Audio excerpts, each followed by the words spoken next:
We are back and we will start a new chapter today, chapter number 6 in science, that is heat and energy. Now, what do you mean by energy? Energy, as we have studied in the earlier classes also, it is an ability to do work, and that is called energy, right? We have the energy to do work, okay? We have energy to perform any function. So that ability inside us to do any function or to do any work, that is called energy. We have also studied about the types of energy like heat energy, light energy, wind energy. The energy that we get from heat, okay, that is called heat energy. Like sun gives us heat, and because of that heat, many things they operate, many machines they operate, like a solar cooker, or nowadays are solar plates from which the heat energy or the solar energy is converted into the electrical energy, right? And with that electrical energy, what happens, our all equipments in the house like our refrigerators or our washing machines, they start functioning. So that is an ability to do the work. All our machines are getting operated, are functioning because of the energy that they are getting, right? So energy is clear to you, and the various types of energy we have learned is heat energy, the light energy, we get energy from the light also. Wind energy, with the wind what happens, the windmills they start moving when in the areas where there are many strong winds, like in Rajasthan, etc. There the windmills are there, and because of that energy from the wind, the windmills they operate, okay? And with the help of the windmills we get electricity. So these are the all different kinds of energy. In this chapter we will particularly study about the heat energy, okay? So what do you mean by heat energy? When a hot object comes in contact with a cold object, there is a flow of energy from the hot object to the cold object. Always. Energy will never flow from cold object to the hot object, because cold object doesn't have the heat energy inside it, isn't it? So it will always flow from the hot object to the cold object, and this energy which flows is called the heat energy. Now how will you see that? Suppose you put any pan on the gas, okay, and you boil some water, or you boil some milk in it, and then what do, you put a spoon inside it, okay? The spoon is cold, you have put that spoon inside that pan. After some times what happens, if you do not take it out, that spoon will also become warm, or that spoon will also become hot. Why? Because the pan which was already hot, from there the heat energy has transferred into the spoon, so the spoon will also become hot. So that is called the heat energy, and the SI unit of the heat is joule, okay? How do we measure that heat energy? In joule. Like we measure the distance in meters, in kilometers, etc. There are so many units, but what is the standard unit? Meter. Similarly, the standard unit of energy is joule, right? Now sun is a natural source of heat energy on the earth. Now we come to the temperature. What do you mean by temperature? Suppose we have a cup of tea and we have a cup of soup, okay? Both may not be equally hot. A cup of tea may be more hot than the cup of soup, okay? Similarly, we have a jar in which the ice cream is put, and we have a jar in which the ice is put, okay? So both may not be equally cold. One may be more cold, one may be less cold. So what is the temperature? Temperature is a degree of hotness or coldness, is called temperature. How much cold it is? It is, let us say we say that it is 2 degree much more hot than the other object. One object is 2 degree more hot than the other one, okay? Or we can say this is relatively less cold than the other one. So temperature is simply the degree of hotness or coldness to compare two objects, whether they are equally hot or cold, or whether they are more hot and cold from each other. So that degree is the temperature, and from temperature only we can compare two objects which one is more hot, which one is more cold, or even they both are equally hot or cold. Okay, and the SI unit of temperature is Kelvin. The standard unit, though we measure temperature in Celsius also, we measure in Fahrenheit also, but the standard unit is Kelvin. Is that clear? Now girls, we come to the activity number 1.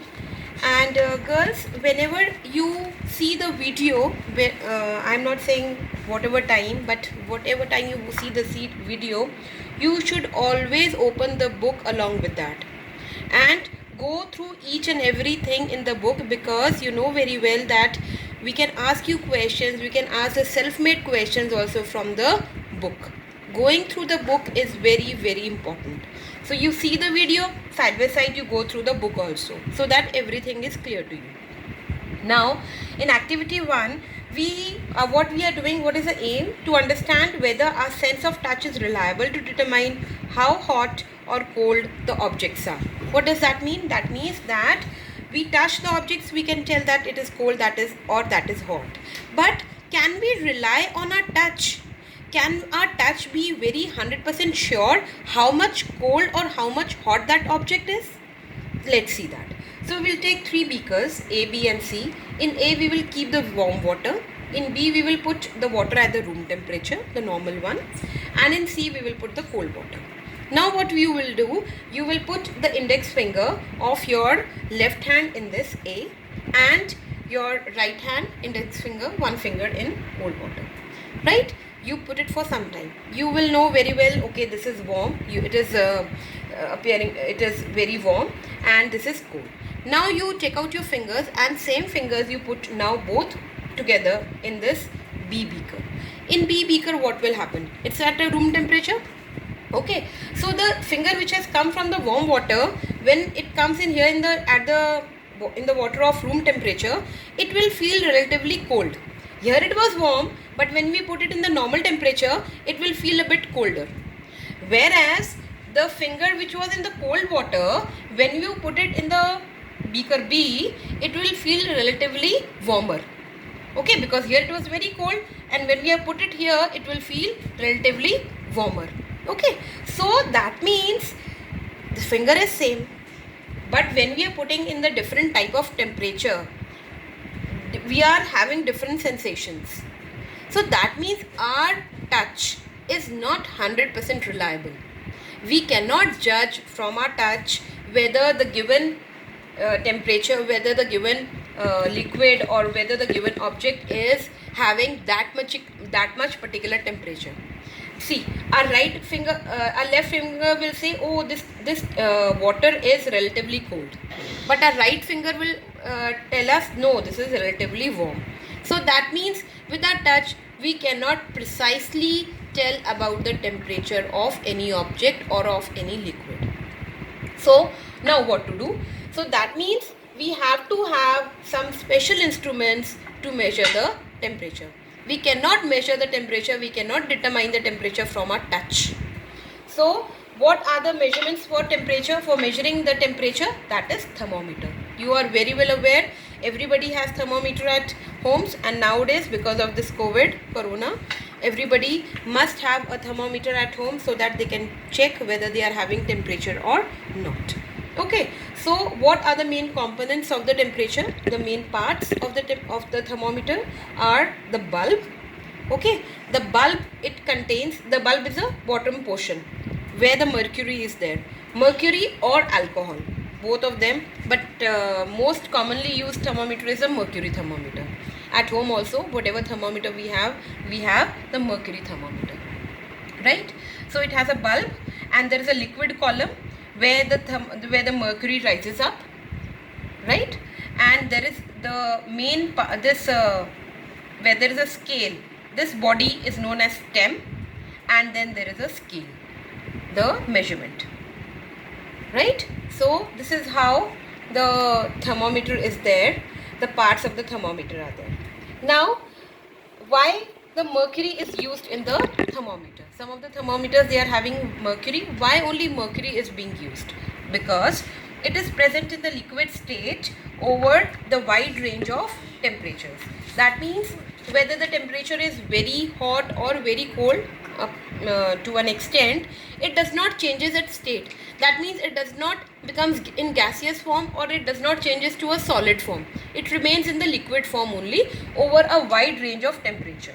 So that's why we use mercury. Secondly, because of its color, its silvery grey in color, so that's why what happens when it rises up, we are able to observe it very easily.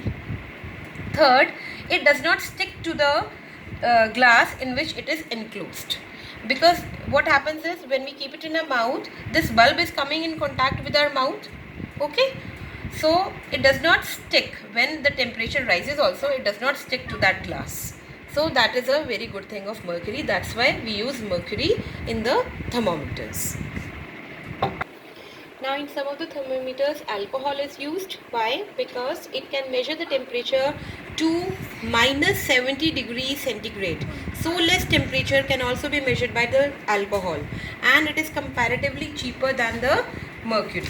Okay, but it has one drawback, that it cannot read the temperature above 78 degree Celsius. So that's why it depends upon where the alcohol has to be used or where the mercury has to be used. Most commonly the mercury thermometers are used.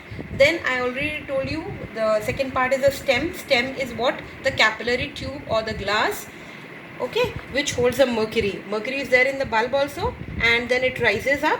So that glass capillary tube is called stem, and the scale is the measurement which is there marked on the thermometer. Now the types of thermometer.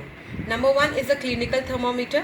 Clinical thermometer is used for measuring the human body temperature, and you know that our human body temperature is 37 degrees centigrade or 98.6 degree Fahrenheit. This you must remember. What is the normal human body temperature? Okay, if the temperature comes more than that, 97 degree, okay, it's normal. 98 degree, again, okay, 99 degree. From 99 degree, if it crosses 100 degree, then that means the condition is severe. And if it goes to 101, 102, 103, what happens? Then we definitely have to consult, go to the doctor, get hospitalized or whatever. Okay, now this is the human temperature that we have discussed. And now what happens is, in the thermometer there is a kink or a bend. Now you have to understand this, what is the function of this kink or bend. What happens is that the capillary tube, the stem, it is having a kink or a bend. So what happens, it does not allow the mercury to go back into the bulb until we read the temperature and we shake it again. What happens is, see, when this bulb comes in contact with our the human part, right? So if we are having temperature, it will start rising, the mercury will start rising, and let us say it has gone to 102 degree Fahrenheit. Okay, so we take it out from the mouth, we see that it has come to 102 degree Fahrenheit. It will stay there only till 102 degree Fahrenheit till we shake it back. Okay, because of this kink or the bend, it does not allow the mercury to go back into the bulb. Otherwise, what will happen? If it goes back, then how will we be able to read the temperature? We won't be able to read, na? So the mercury column breaks the kink or the bend when it contracts due to a decrease in temperature. What happens? For some times it will remain there only till where your human temperature has come to. Okay, but when after sometimes what happens, now we are not in contact, we have taken it out.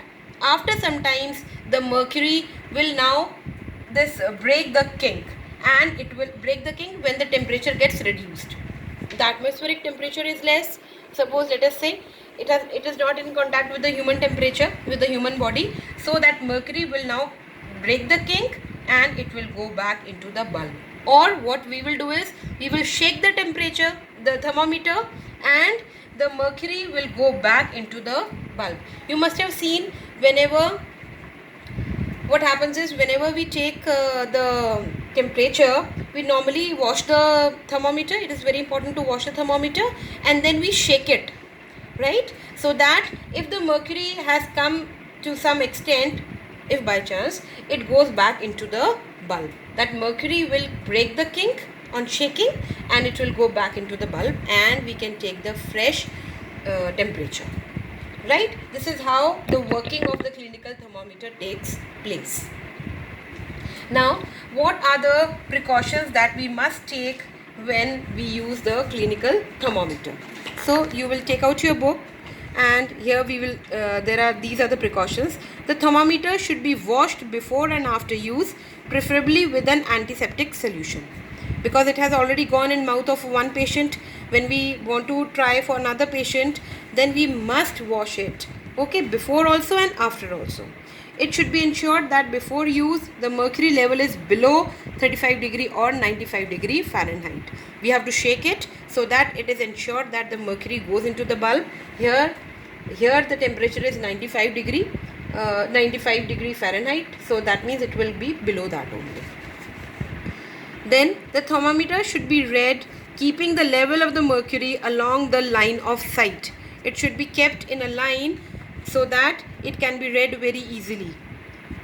Then the thermometer should be handled with care. If it hits against some hard object, it can break. So while shaking also, you should be careful. You should not shake it so hard that it gets collided with some object and it breaks. So be very careful. Then the bulb of the thermometer should not be touched while taking a reading. Hold the thermometer by its glass body only. The bulb should not be touched. Why? Because bulb is having mercury. It is already come in contact with the human body. So it will give a indication of the temperature. If you hold it by the bulb, then what will happen? The temperature may fall or it may increase with your finger warmth also. So do not ever touch the bulb. Always hold it from the glass. So these are the precautions. Second, we come to the digital thermometer. Now everybody is having that digital thermometer. It does not have mercury. It shows very specific temperature, right? We do not have to see the observation under the light or something. It gives you in the digits the temperature, that there is no scale there. It will give you, suppose you are having 100 degree Fahrenheit. This is how the temperature will come. So you know it's very clear that it is 100 degree or 102 degree or 103 degree. So that is a digital thermometer. And the third is a laboratory thermometer. Laboratory thermometer, as the name indicates, it is used in the laboratory, and there it can measure the temperature going to minus 10 degree centigrade to 110 degree centigrade. It's a very, very high temperature. It is used in the laboratories. And what are the precautions that we must take care while using a laboratory thermometer? Handle the thermometer with care. If it hits some hard object, it can break. Do not hold the thermometer by the bulb while taking a reading. Again, the same precaution is there. See, the thermometer should be kept upright, not tilted. Okay, it should be kept straight and not tilted. The fourth one, the bulb should be surrounded from all the sides by the substance of which the temperature is to be measured. So that means the bulb should, suppose there is a solution of which we have to take a temperature, the bulb should completely be immersed into that solution. E, the bulb should not touch the surface of the container. Whatever if there is any solid or is there any liquid in that container, then it should be immersed in that solid or liquid only. It should not touch the glass of the container. Removing the thermometer from the boiling water bath and immediately immersing it in an ice bath may cause the thermometer to break. Now you know that very well also at home also. If we take any glass thing, it is cold and we pour warm water in it, then it may break. So if the thermometer has been taken out from the cold, from any hot bath, water bath which is very boiling, and we put it into the ice bath, it may break. So these are the precautions that you have to take care. Now girls, we come on the temperature scales. What are the different scales in which the temperature is measured? We have Celsius scale, we have Fahrenheit scale, and we have the Kelvin scale. So Celsius scale, it was developed by Anders Celsius. You have to remember this name. Who developed the Celsius scale? Anders Celsius. And its unit is degree C. It is written as degree C or degree Celsius. Okay. Now, the temperature here varies from 0 degree centigrade, which is the lowest point. It goes up to 100 degree Celsius, which is the highest point. Okay, and then we have the 0 degree Celsius is taken as a freezing point of the water. It is a temperature at which the water freezes, and 100 degree Celsius is taken as a boiling point of water, the temperature at which the water boils. Okay, this is as I told you, this is the lower fixed point and this is the highest fixed point on this Celsius scale, and there are 100 divisions between these and this. Now second is the Fahrenheit scale. It was developed by Daniel Gabriel Fahrenheit, and the unit is degree F, degree Fahrenheit. Here the temperature varies. It starts from 32 degree Fahrenheit, which is the lowest fixed point, and it goes to 212 degree Fahrenheit, which is the highest fixed point.